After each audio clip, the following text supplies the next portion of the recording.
some of you, I sent a video earlier today about botany. You might wonder, what's all this about fruits and seeds and plants and flowers? Well, I thought I'd just unpack it a little bit for you. Maybe you already understood what I was talking about, or maybe you wondered what I was talking about. So let me take the flower, for instance. The flower is pretty much the same as the plant.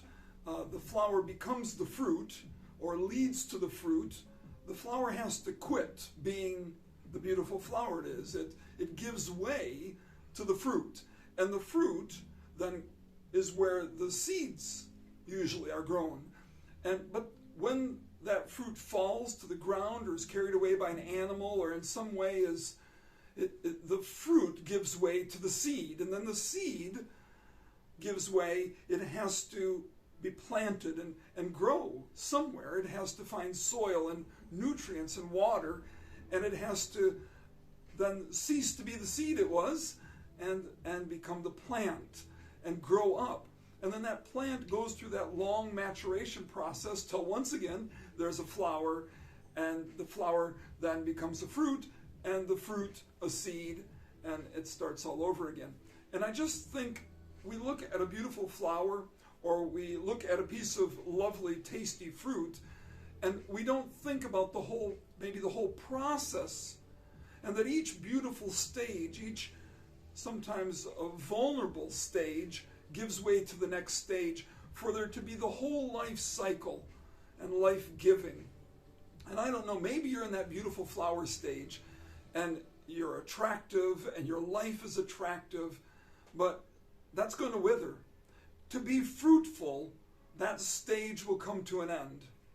It may come back around in your life, but it will come to an end. And a fruitful stage may feel like and become an awkward stage, but to produce seeds, that's the process you're going to have to go through.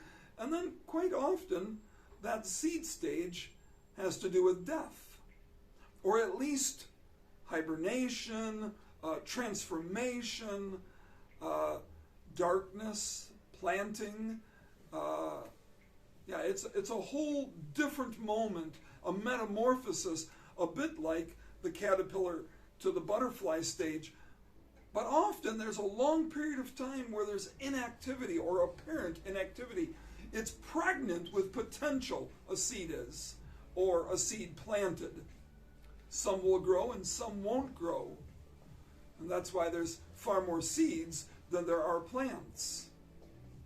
I wonder if you can see how that affects your life and how that's a part of your story. And I don't know where you are in the life cycle, but I don't think that human development or relationship development or educational development or spiritual development is very far from botanical development. I think the Bible is replete. It is overabundant with examples of how spiritual life is like botanical life. And so I hope that encourages you to appreciate the stage you're in and expect change.